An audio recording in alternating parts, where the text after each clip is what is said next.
와서 보아라 라는 제목으로 하나님의 말씀 나누도록 하겠습니다. 오늘 저와 여러분은 두 단락을 읽었습니다. 첫째 단락은 35절부터 42절까지 앞단락이고, 둘째 뒷단락은 43절부터 51절입니다. 이 두 단락을 통해서 나오는 얘기들을 보면서요, 알 수 있는 게 뭔지, 또 우리가 그 알 수 있는 것, 알게 된 것을 가지고 우리가 무엇을 할 수 있는 사람인지를 나눠 보려고 합니다.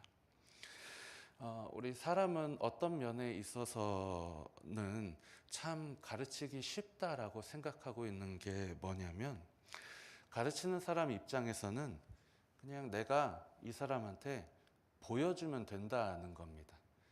보여주면 되는 겁니다. 가르칠 때 많은 특별한 기교나 이런 것들을 일단 뒤로 하고서라도, 이런 면에서는 참 사람 가르치기가 쉽다는 것은 그냥 내가 이 사람한테 보여주면 된다라는 겁니다. 특별히 인생의 초기에, 곧 어린 아이들은 여러분 어떻게 하면서 배워갑니까? 아주 어린 아이들, 다른 사람들이 말하는 것을 그대로 들었다가 자기가 말할 수 있게 되었을 때 말을 하거나, 다른 사람의 행동을 잘 이렇게 유심히 보고 있다가 나중에 커서 이제 그 행동을 그대로 하거나 하면서 어린아이들은 이렇게 배워갑니다.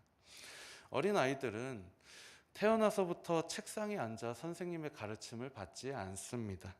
그리고 어린아이들의 인생은 학교에서의 수업 시간으로부터 시작되는 것도 아닙니다. 아이들은 눈으로 보고 귀로 들은 그대로 배우고 말하고 자기가 행동을 그렇게 합니다. 그리고 무의식적으로 영향을 받아서 똑같이 행하기도 합니다. 예를 들면 보통 이제 부모와 자녀가 이렇게 걷는 것을 뒤에서 이렇게 보고 있으면 걸음걸이가 참 비슷하게 보이는 경우가 많다라고 합니다.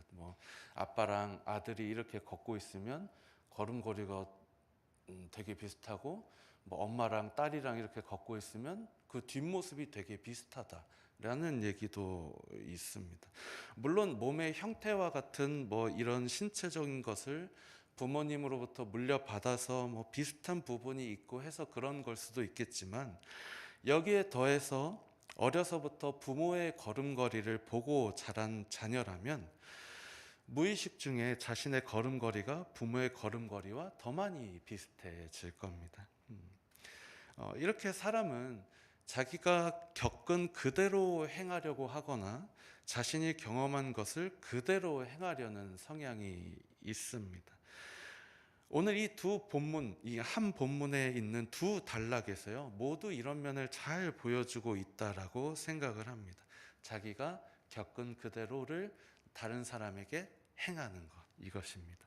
먼저 앞단락, 세례 요한은 35절부터 42절까지의 그 앞단락에서 이 상황은 이렇습니다. 세례 요한과 그를 따르던 제자들 중에 두 사람이 이렇게 딱 서 있었는데, 요한의 시야에 예수님이 저기 딱 보인 겁니다. 그래서 요한이 자기 제자들한테 보라, 하나님의 어린 양이로다 라고 말을 했고, 이 말을 들은 두 제자가 예수님에게 가까이 갔고, 예수님은 이 두 사람에게 이렇게 말씀하셨다라고 합니다. 39절 말씀을 보시면, 예수께서 이르시되 와서 보라. 그러므로 그들이 가서 계신 데를 보고 그날 함께 거하니라고 합니다. 예수님 당신께 나온 이 두 사람에게 예수님은 와서 보라라고 이렇게 말씀을 하셨습니다. 그리고 그날 이 사람들은 예수님과 함께 거했다고 성경이 기록을 합니다. 이 사람들은 예수님의 부르심을 받은 사람입니다. 예수님에게 와서 보라라는 부르심을 받은 사람이에요. 자기의 스승인 요한이 예수님 보고 보라, 하나님의 어린 양이로다 말을 하자 이 두 사람이 예수님께 나아갔고, 이 두 사람은 예수님에게 부르심을 받았다라는 겁니다. 이 두 사람 중 한 명의 이름은 시몬 베드로의 형제 안드레라고 합니다. 자, 예수님의 부르심을 받은 이 안드레가 어떤 행동을 하는지 우리 41절과 42절을 함께 보겠습니다. 41절부터 제가 읽어보면 안드레가 무슨 행동을 했는지, 그가 먼저 자기의 형제 시몬을 찾아 말하되 우리가 메시아를 만났다 하고 넘어가서 데리고 예수께로 오니라고 합니다. 자, 예수님의 부르심을 받은 안드레가 어떤 행동을 합니까? 자기 형제 시몬 베드로한테 가서 베드로를 부릅니다. 예수님의 부르심을 받은 사람이 다른 누군가를 부른다라는 것입니다. 안드레는 예수님으로부터 와서 보라라는 부르심을 받았습니다. 그 후에 안드레는 베드로를 불렀고 베드로를 데리고 예수님에게 나아온 것입니다. 자, 이 패턴은 두 번째 단락에서도 그대로 보여집니다. 43절부터 되는 두 번째 단락에서요. 여기서는 예수님이 빌립을 만나시고 부르시는 장면입니다. 43절 말씀 같이 읽어보겠습니다. 43절 시작. 이튿날 예수께서 갈릴리로 나가려 하시다가 빌립을 만나 이르시되 나를 따르라 하시니. 아멘. 앞서 안드레가 예수님의 부르심을 받은 것처럼 여기서도 빌립도 예수님의 부르심을 그대로 받습니다. 나를 따르라, 이런 부르심을 받습니다. 마찬가지로 부르심을 받은 빌립이 어떤 행동을 했는지 우리 45절과 46절은 함께 읽어보도록 하겠습니다. 시작. 빌립이 나다나엘을 찾아 이르되 모세가 율법에 기록하였고 여러 선지자가 기록한 그 일을 우리가 만났으니 요셉의 아들 나사렛 예수니라. 나다나엘이 이르되 나사렛에서 무슨 선한 것이 날 수 있느냐. 빌립이 이르되 와서 보라 하니라. 아멘. 빌립이 여기서 누구를 찾아갔습니까? 나다나엘을 찾아갔습니다. 찾아갔고 예수님에 대한 얘기를 나다나엘에게 막 얘기를 해주고 와서 보라 라고 나다나엘을 부릅니다.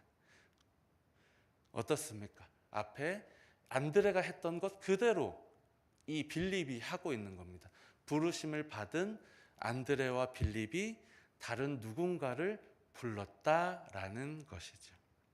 이 첫째 단락과 둘째 단락에서 발견되는 이 공통되는 경우는 여러분, 우리가 저와 여러분이 뭘 해야 되는지 잘 알려줍니다. 어렵지 않은 것 같아요. 바로 부르심을 받은 사람은 누군가를 불러야 된다는 겁니다. 누군가를 불러야 된다는 겁니다. 예수님의 부르심을 받은 사람은 자기가 부르심을 받았으니 예수님의 그 모습을 보고 기억해 놨다가 들어서 머릿속에 넣어놨다가 나도 누군가를 부를 줄 아는 사람이어야 된다는 걸 잘 보여줍니다. 부르심을 받은 안드레가 자기 형제 시몬을 불렀고 부르심을 받은 빌립도 나다나엘을 불렀다라는 것입니다. 마찬가지로 저와 여러분은 하나님으로부터 부르심을 받은 사람들입니다. 믿으십니까?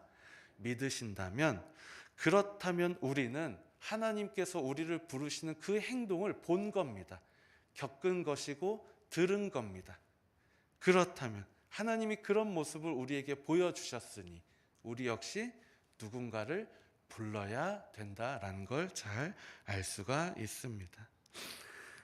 여러분, 아이가 이렇게 자라는 것을 보면, 여러분, 아이가 처음에 부모는 이제 막 기대를 하면서 아이한테 주입식 교육을 합니다. 뭐라고 교육을 하냐면 아빠 해봐, 엄마 해봐, 막 이렇게 주입식 교육을 해요. 아빠 엄마라는 말을 듣고 싶어서요. 근데 이렇게 기억을 해보시면 아이가 어떻게 나중에 커서 엄마 아빠라는 말을 하며 엄마 아빠를 부를 수 있게 된 겁니까? 어떻게 그 아이가 갑자기 어느 순간 엄마, 아빠 이렇게 부모를 부를 수가 있게 된 걸까요? 부모님이 먼저 이 아이한테 누구야 누구야 이렇게 불렀으니 아이는 그거를 기억해 놓고 나중에 자기가 말을 할 수 있게 되었을 때 엄마, 아빠 이렇게 부를 수 있게 된 거 아니겠습니까? 부모님이 먼저 이 아이한테 부르는 것을 보여주고 아이는 잘 기억해 놨다가 때가 되자 엄마, 아빠 이렇게 부르는 것 아니겠습니까? 하나님께서 아이와 같은 우리를 불러주셔서 우리는 이제까지 너무 감사하게도 하나님 잘 믿으면서 이때까지 살아왔습니다. 여러분, 이런 믿음의 고백이 세월이 지날수록 더 진해지시고 더 깊어지셨으면 좋겠습니다. 하나님, 나 불러주셔서 감사합니다. 내가 하나님 먼저 부르기 전에 나를 먼저 불러주셔서 이제까지 하나님 잘 믿고 지내오게 하셨으니 감사합니다. 라는 이런 고백이 날이 갈수록 진하게 우리의 입술에서 나올 수 있기를 소원합니다. 그리고 이런 감사에 더해서 우리가 한 가지 잊지 않았으면 좋겠는 것은 하나님이 나를 부르셨으니 나도 누군가를 부를 줄 아는 사람이어야 한다라는 것입니다. 아니, 이미 우리는 누군가를 부를 수 있는 사람들입니다. 이미 우리는 그런 사람들입니다. 성경에서 우리에게 세상을 밝힐 수 있는 세상의 빛이라고 이미 말씀을 하신 것을 기억하실 겁니다. 우리는 세상에 이미 소금이고 이미 빛이라는 거 기억을 하실 겁니다. 이 말처럼 우리도 이미 누군가를 부를 줄 아는 사람이라는 겁니다. 그래서 우리는 오늘 누군가 만나는 사람에게 바로 그 사람을 부를 수 있습니다. 누구야? 예수님 이런 분이고, 누구야? 하나님 믿자. 바로 부를 수 있는 사람들이 여러분들이라는 것입니다. 저와 여러분이라는 것입니다. 우리는 누구를 부를 수 있습니까, 여러분? 예수님의 부르심을 먼저 받았던 안드레와 빌립이 부른 사람들을 이렇게 보면 시몬과 나다나엘을 불렀는데요. 이 두 사람의 공통점은 아직 예수님을 만나보지 못했던 사람들입니다. 안드레는 예수님을 만나지 못했던 베드로를 예수님 만나게 해주었고 불렀고요. 빌립은 아직 예수님 만나지 못했던 그 나다나엘을 불러 예수님을 만나게 해주었다는 것입니다. 여러분, 베드로 어떤 사람입니까? 우리 베드로 하면 어떤 사람으로 기억을 합니까? 성경에서 정말 크게 하나님께 쓰임 받았던 사람. 예수님의 무슨 제자라고 그럽니까? 뭐 수제자라고도 하고 정말 열정적으로 예수님 따라, 비록 못난 모습도 많았지만 정말 열정적으로 예수님 따라다녔고 초대교회의 기둥과 같이 쓰임 받았던 사람이 베드로였습니다. 여러분, 오늘 우리가 부른 그 사람이 교회에서 이렇게 쓰임 받을 사람이 될 줄 누가 알겠습니까? 그렇죠? 그리고 나다나엘 어떤 사람이었냐면, 자, 46절을 보시겠습니까? 46절에 빌립이 부르니까요, 나다나엘이 이렇게 반응을 합니다. 나다나엘이 이르되 나사렛에서 무슨 선한 것이 날 수 있느냐라고 이렇게 말을 합니다. 뭐 하고 있는 거냐면 빌립이 전하고 있는 그 예수님의 복음에 대한 것을 의심하고 있는 겁니다. 의심하고 있는 거예요. 어떻게 나사렛에서 선한 것이 날 수가 있느냐? 내가 너의 말을 지금 의심하고 있다. 의심하는 겁니다. 나다나엘이요. 그러나 그런 사람이 나중에 예수님 만나니까 뭐라고 고백하는 줄 아십니까? 49절 말씀 마지막으로 함께 읽어보겠습니다. 시작. 나다나엘이 대답하되 랍비여, 당신은 하나님의 아들이시오 당신은 이스라엘의 임금이로소이다. 아멘. 예수님에 대해 의심했던 사람이 예수님을 만나니까 이런 고백을 하는 겁니다. 예수님 당신 진짜군요. 이런 고백을 하게 되는 거죠. 우리가 부를 사람이 하나님께서 이렇게 역사하셔서 예수를 주로 고백할 줄 누가 알겠습니까? 그렇죠? 말씀 정리하겠습니다. 오늘 설교의 제목인 와서 보아라 라는 말은 누군가를 부르는 말입니다. 먼저는 하나님께서 우리를 먼저 부르셨다는 것을 기억했으면 좋겠습니다. 그 다음은 부르심을 받은 우리는 마찬가지로 누군가를 불러야 된다라는 겁니다. 그리고 마지막으로 우리가 누군가를 불렀을 때 그 사람이 나중에 어떤 사람으로 세워질 것은 사람의 지혜로 예상할 수 있는 게 아니라는 겁니다. 베드로 불렀더니 교회의 기둥과 같이 쓰임 받았고, 의심하고 있는 사람을 불렀더니 이 사람 예수님 당신은 하나님의 아들이십니다 이렇게 고백한 것을 우리가 확인을 했습니다. 그렇다면 우리도 역시 오늘 누군가를 부를 줄 아는 사람이 되었으면 좋겠습니다. 우리가 누구를 부르든 하나님께서 그 사람에게 역사하실 것이니 그것을 기대하면서 우리는 담대하게 누군가를 부를 줄 알기를, 부를 수 있기를, 그런 하루가 되기를, 오늘 우리가 만나는 사람 누군가를 부를 수 있기를 주님의 이름으로 축복합니다. 기도하겠습니다.